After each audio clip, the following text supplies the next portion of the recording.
Bikin cemilan cuma 2 bahan aja, ini gampang banget.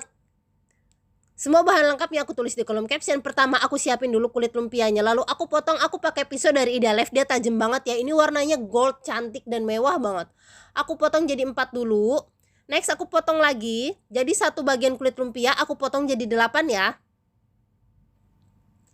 Next, aku isi pakai abon, aku pakai sendok takar yang paling kecil, lalu kita gulung seperti ini. Jangan sampai abonnya keluar. Abis itu aku ikat simpul. Nggak usah terlalu kenceng, yang penting cukup terikat aja begini. Lakuin sampai selesai. Loh. Udah selesai, aku goreng pakai deep fry pan dari Idealef. Ini 28 cm, gede banget ukurannya. Dan dia juga ada penirisnya, jadi nggak usah rempong lagi deh cari-cari penyaring. Tinggal taruh di penirisnya, minyaknya turun sendiri. Dan dia juga anti lengket. Udah matang, siap disajikan deh. Tinggal masukin toples kalau udah dingin. Yuk bikin!